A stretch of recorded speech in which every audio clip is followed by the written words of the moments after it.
Hi everyone, I hope you're well and welcome to the first episode of the World of Work podcast, a podcast brought to you by the University of Cape Town's Investment Society, also known as InvestSoc. In today's episode, we'll be speaking to Phuti Mahanyele, who is currently the Strategic Projects Manager at Clientele Limited. She is also a UCT BCom Financial Accounting CA stream graduate and a UCT Postgraduate Diploma in Accounting graduate. She did her articles at KPMG and qualified as a Chartered Accountant in 2020. I hope you enjoyed today's episode and that you learned something from it. How's your journey been so far? It's been interesting. So my school journey was fine. It was pretty smooth. So I didn't fail anything. And I had a good life. I still went out. I got like decent marks. It was okay. Things got a little bit rocky when it got to the board exams.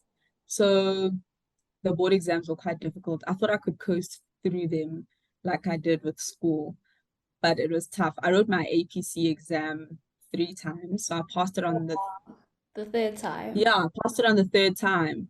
Yes, so it's not easy. But at the end of the day, most people will become CAs if they put their mind to it. So that was that. Then I became a CA. When I passed my board exam, I was already in Texas. So that was nice. My experience in KPMG, though, before I went to America was really nice as well. So I didn't have any negative experiences at KPMG. Like all my bosses were amazing, all my teams were amazing.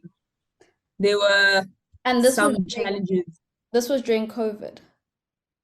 No, this is actually before COVID. So I started doing my articles in 2017 and then I finished in 2019. So that's the KPMG Johannesburg career. Yes. And then I went to America in the beginning of 2020. Okay. And then COVID started while I was in America. Yes. So my trip was actually cut short by COVID.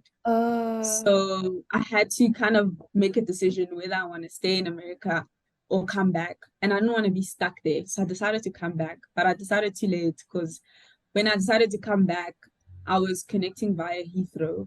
Yeah. And my flight got cancelled when I was in Heathrow. So I got stuck in London for 3 weeks. Oh no. But yeah, I know.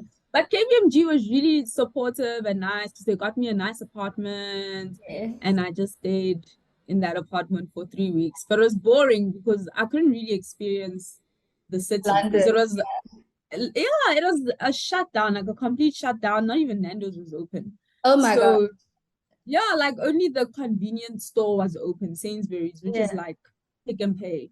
That was the only thing that was open. There was no people in the streets. So it was a complete lockdown. Then after 3 weeks, I could come home. Then I decided that I don't want to be in finance, like accounting only anymore.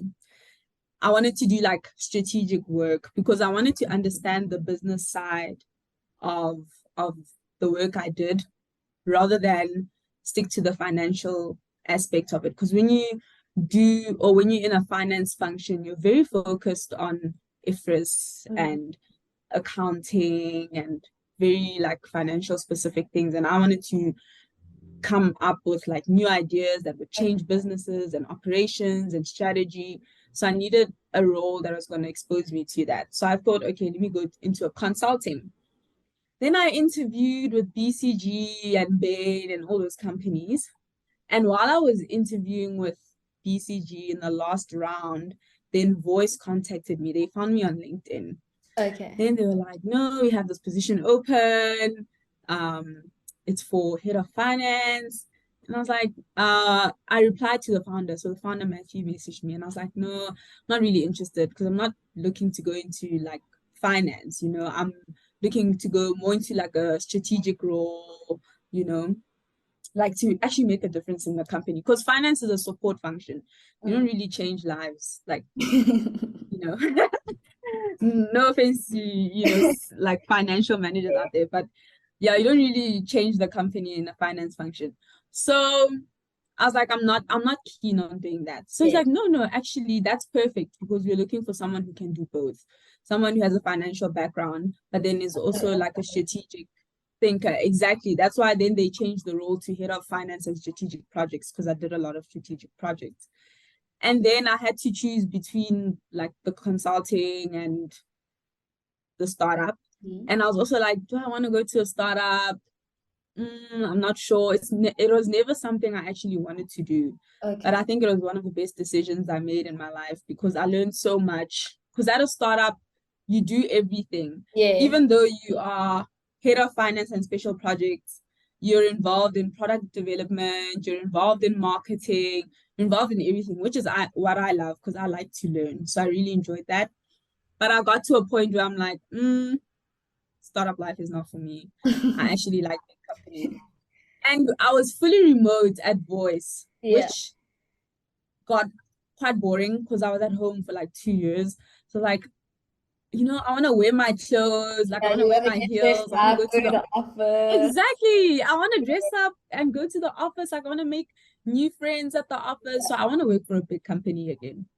And then while I was considering that, then Clientele approached me also on LinkedIn. They Yes. messaged me and then they were like, are you interested? Then I was like, okay, let me just go through the process and see how Yeah. it is.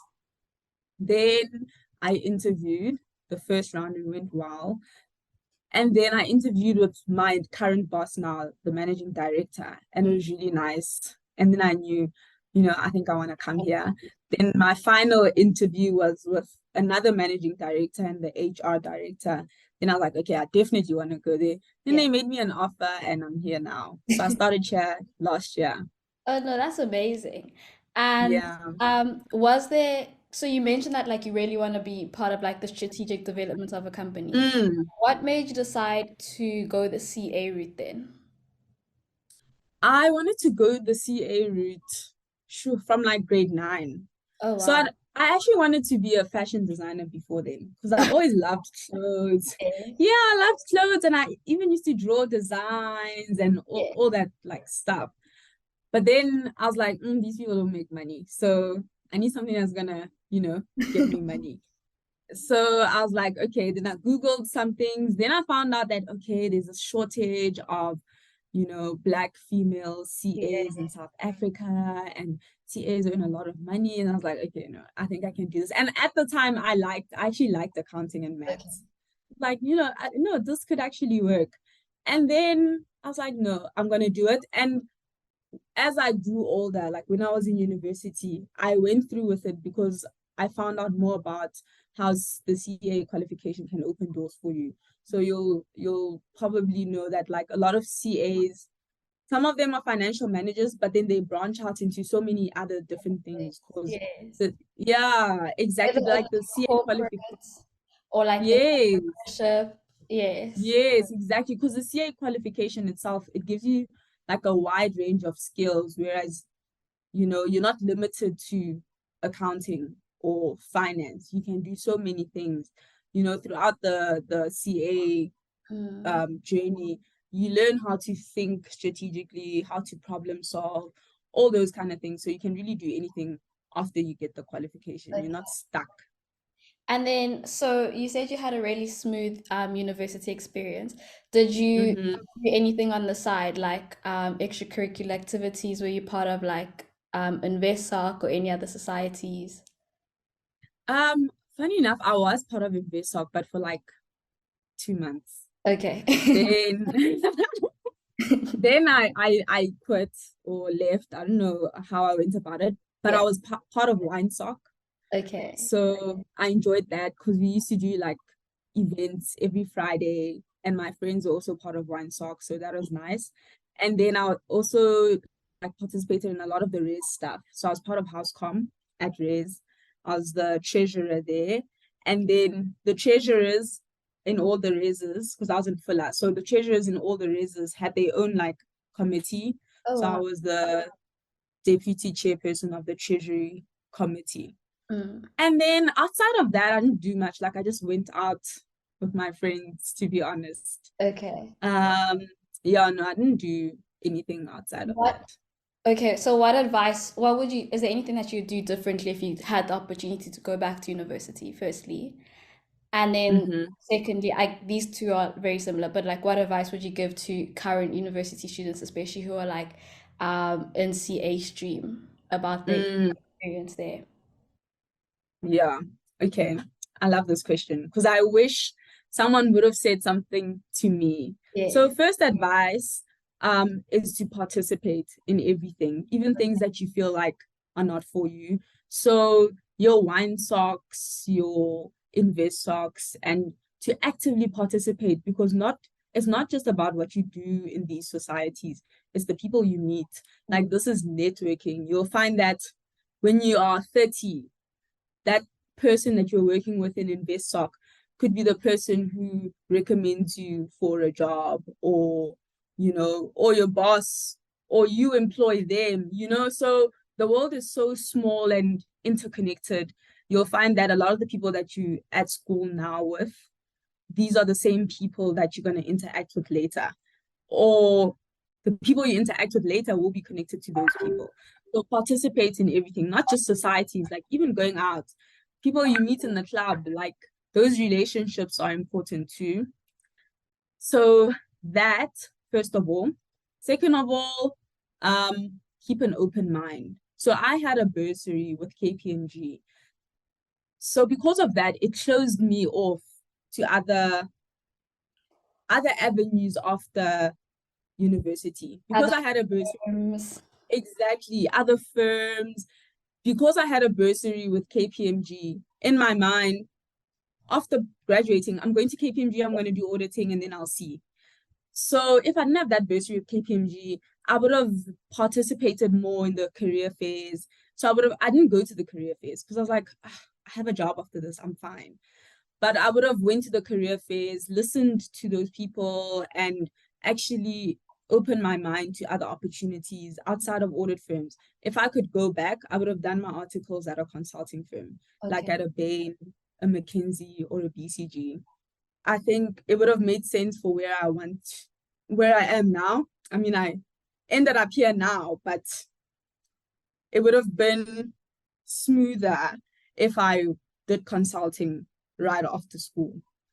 Also, like, I would have been exposed to different things like investment banking. I didn't know about investment banking when I was in third year. I only found out about it later on, like while I was already at KPMG. And Mm. just exposure, that's the second thing.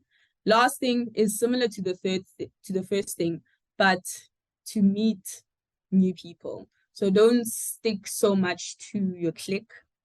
Be open to meeting the people in your class, because I know how it is. Like, you go to lectures, you find your friend, you sit with your friend, you go home, but be open to meeting everyone else Mm. and making those connections, because you have no idea how important people are in your life Yeah. for the rest of your life in terms of work favors, especially if you want to be an entrepreneur. If you're going to be an entrepreneur, people are your biggest asset for Mm. what you're trying to build in your business. Okay. And then, so you felt like you were stuck at KPMG. Did you ever look into maybe asking another firm to buy you out of KPMG?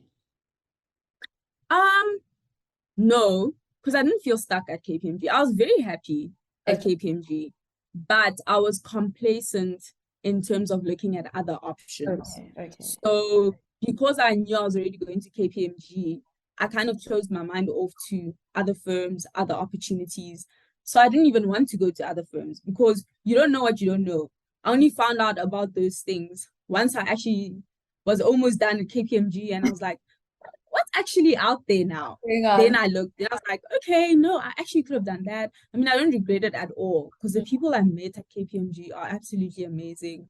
I got great skills there. I loved my experience. I just wish I was more open-minded about what else is out there. Mm. And then after, okay, so then after school, then you went to KPMG, like I mentioned. Mm-hmm. And then Mm-hmm. how was it moving from KPMG to Voice, especially because KPMG is such like a large multinational firm, and then Voice is like a start. Yeah. Like you mentioned already that startups are like hectic and you do everything. Yes. But yeah, how was Yes. the move? The move, um, it was it was good and bad, or tough. The good thing about it is that I had a lot of autonomy. So There was no manager on my back. Like I could do whatever I wanted, whenever I wanted. I went to the gym during the day, like at 2 o'clock. And then that's because my boss knew, okay, she went to the gym, but if she has to work at 10 o'clock, she will. So it's fine, which I couldn't do at KPMG. At KPMG, you're on the clock. Like you have to come in at a certain time and you get to leave at a certain time. So that was the good part. And obviously I learned a lot more at Voice, but that was because of my role, because I did everything, like everything, which is nice because you get to grow a lot. The kind of the difficult thing of moving from KPMG to Voice is that at a bigger company, you have more structure than a startup. So at a bigger company, for example, you'll have an IT department. So I don't like to struggle with my laptop. So at KPMG, if I'm struggling with my laptop, I'm not going to spend time trying to figure it out. I'm just going to go to the IT department and someone's going to fix it. But at the startup, there's no IT department. So if there's a problem with your laptop, you have to figure it out. So you have to Google or like restart, take out the battery, whatever you have to do it yourself. And that wasn't that, I mean, that's a small example, IT, but it's with everything. So if there's a problem in the company, you have to just figure it out. Whereas at KPMG, there's structures. When you have an issue, you go through the structures and someone will help you at the end. So, I mean, I didn't experience it myself, but some of my colleagues, like with personal problems, at KPMG, if you have like let's say you have a mental health issue, there's HR, there's wellness teams, people who can support you. But at a startup, there's no HR and there's no wellness team. So you kind of have to figure it out and kind of, support yourself. So that's the tough part of moving from a big company to a startup.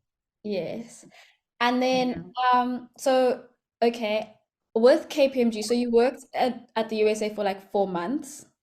How was that? How was the move there? Would you recommend other people? Because I know there's a lot of talk about like people wanting to go and like work for, but how was your experience with being there? I know it was only 4 months, but I don't know if Yeah. but in that period, like, did you learn anything?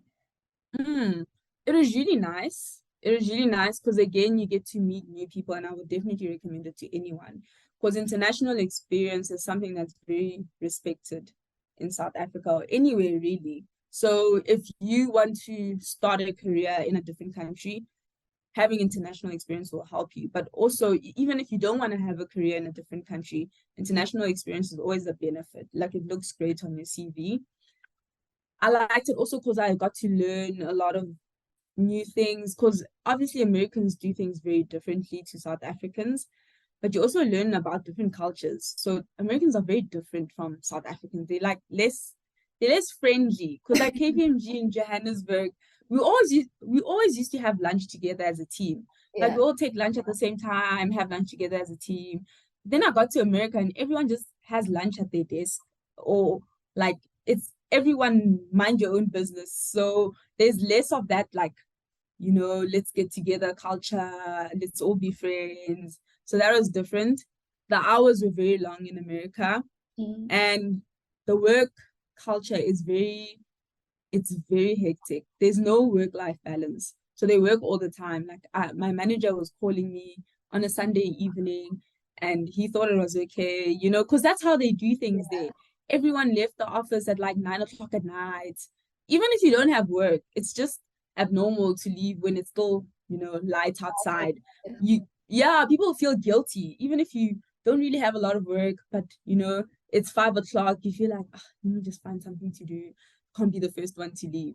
So there was that culture. Whereas in South Africa, 4 o'clock, like most people leave unless you have to work overtime because there's deadlines.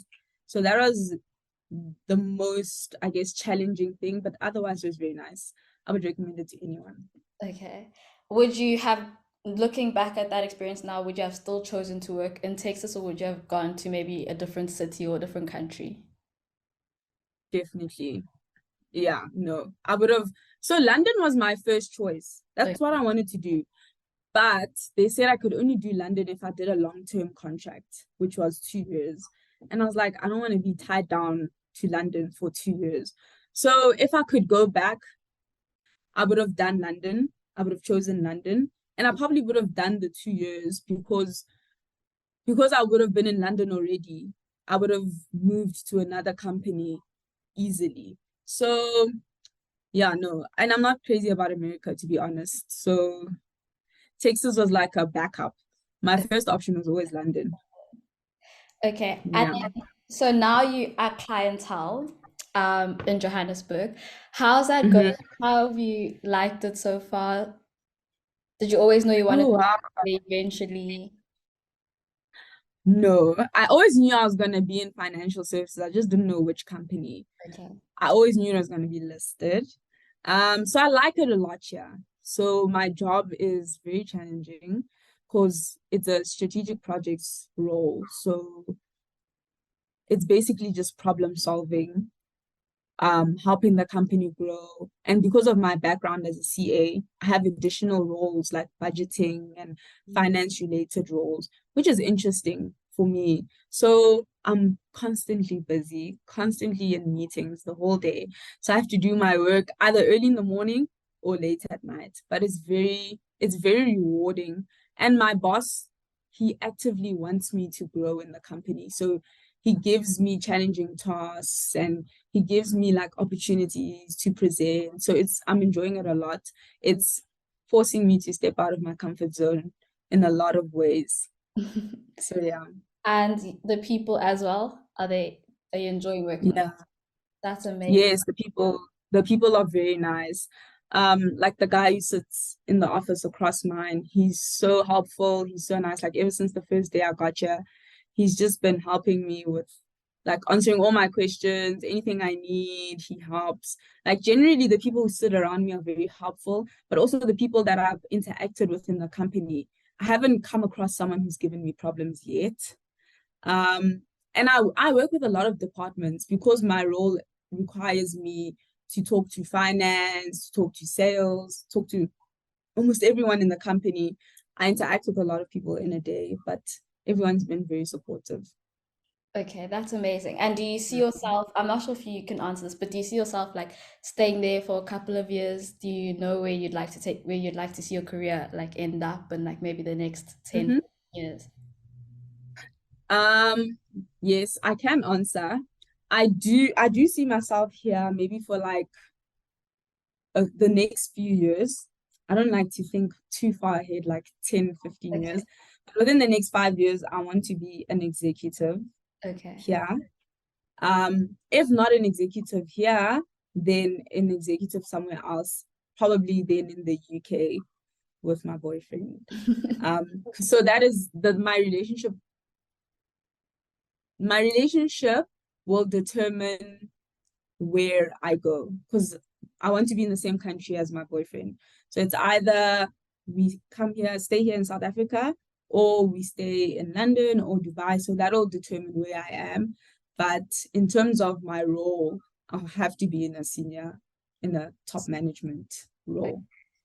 And Yeah. your name your name and surname are Phuti Mahanyele, and I'm not sure if a lot of Yeah. people listening to this know, but there's also the CEO of NASPA South Africa. Yes. Her name is also Phuti Mahanyele, and she's also had like such an amazing career. Do you ever Yeah. like feel the pressure of you're sharing your namesake with like someone else who's so successful?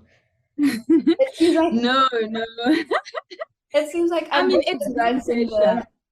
the No, it's good. It's good pressure. So she's my aunt. Oh wow. And yeah, it's good pressure because I always was motivated rather than felt pressured to do well and to push myself. Because I didn't want to be the Phuti that brought the name down or the Phuti that didn't do well. So I always wanted to make myself proud and make her proud and like Yes. make our name, stand out even more. So no, it's very encouraging that, you know, everything she's achieved, like I want to achieve that and more. Yeah. So it's only inspirational. That's amazing. Um, Yeah, okay, so from today, firstly, thank you so much for taking the time out of your day to speak to no us. problem. I have no doubt that the society is going to learn one or two things or many things from this interview. Yeah.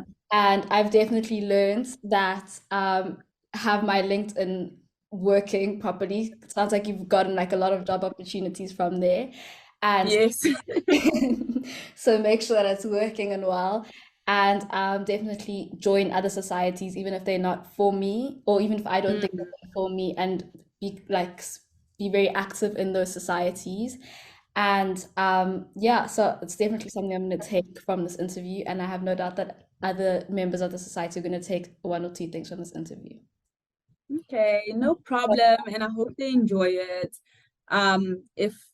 If they can take one thing, it's to, you know, interact with people, Mm. meet people, network. Okay, thank you so much. All right. Enjoy your evening and thank you for the interview. That was fun. You too. I hope that you've enjoyed today's episode and that you've learned something. Please remember that the Trading Club analyst applications are still open. You can still apply to the 91 event, and that you can still write an article for the InvestSoc Times. The InvestSoc Times is a publication that keeps our members informed about the economic, political, and financial affairs occurring all over the globe by drawing on the expertise of both students and industry experts, and this will look great on your CV. Please also note that you can follow us on our social media pages such as LinkedIn and Instagram at UCT InvestSoc. I would highly recommend that you follow our social media pages to keep up to date with our events. I hope that you have an amazing day and that we see you again next week. Bye.